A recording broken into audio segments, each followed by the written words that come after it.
You're listening to the Monday Night Community Show with Daniel on BRFM. This is the Daniel Monday Night Community Show on demand through YouTube. Thank you very much for choosing to listen to us through this method.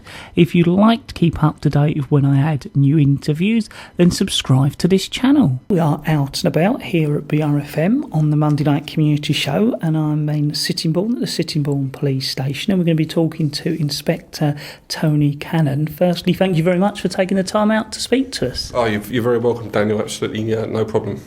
I was wondering if perhaps we could cover a little introduction into what we're hoping to cover during this interview.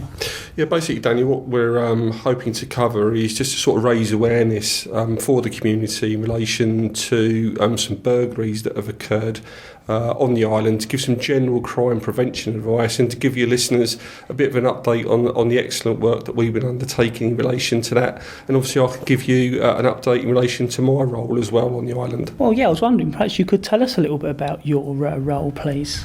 Well, since June of this year, I've become the neighbourhood inspector for the island. Obviously, I'm responsible for a team of officers that will investigate and respond to crime on the island. Now, this sort of led this interview to me receiving a press release, and it was talking about some arrests that have been made due to some burglaries that have happened on Sheppey. So I was wondering if you could give our listeners a brief introduction into that before we perhaps move on to some specific areas. Yeah, of course, Daniel. As you quite rightly say, we have had several burglaries over the last 2 weeks, unfortunately. But I would like to say we made some excellent progress in relation to that, where 5 people have been arrested.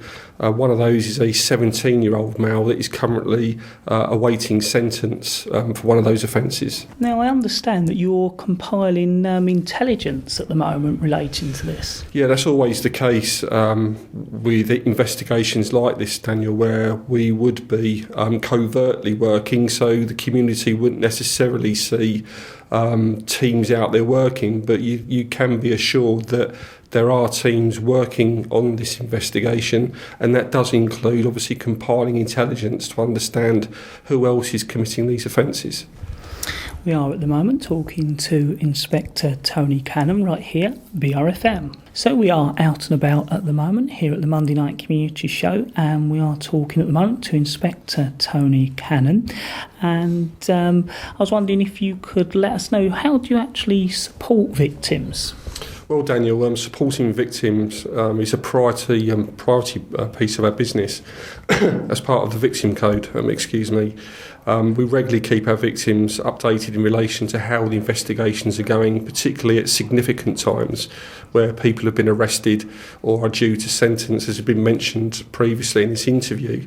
Also, we like to provide victims with crime prevention advice and give as much advice as possible so we can prevent them from becoming repeated victims.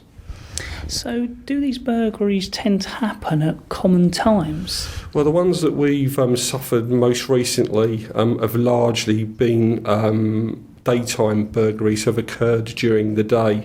But it very much depends really on the area and who's committing the offences.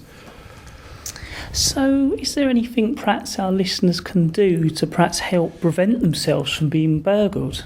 Well, the advice I like to give to the community, Daniel, is to remain vigilant at all times. Please ensure that your doors and windows are locked, that you keep lights on in the property, and of course report any suspicious behaviour to the police on 101, or they can contact Crime Stoppers. We are at the moment talking to Inspector Tony Cannon right here at BRFM. We are continuing to talk to Inspector Tony Cannon. We're out and about and we're at the Sittingbourne Police Station at the moment. Do our listeners need to be careful of their pets being stolen at the moment? Yeah, obviously I don't want to alarm the community, but we have had some instances of pets being stolen, particularly birds from aviaries in the rear of people's houses. Recently we had some parrots stolen.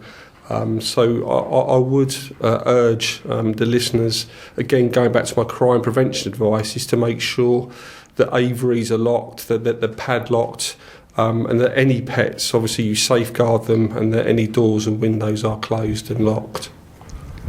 So what about cycles? Well, same again, really.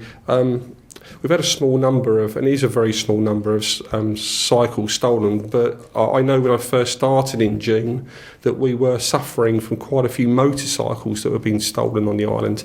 Again, it's a general crime prevention advice. Look after your property, ensure that you've got the appropriate locks, particularly on your motorcycles, and be vigilant at all times. So do you have any advice for our listeners over this Christmas period?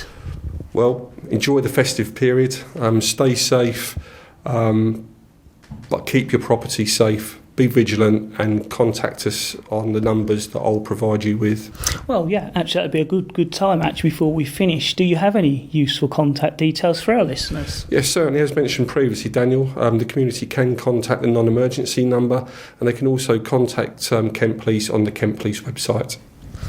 Well, Tony, I'd like to thank you very much for speaking to me and also informing our listeners about what's going on and giving them some useful advice as well. Oh, you're very welcome, Daniel. Thank you very much.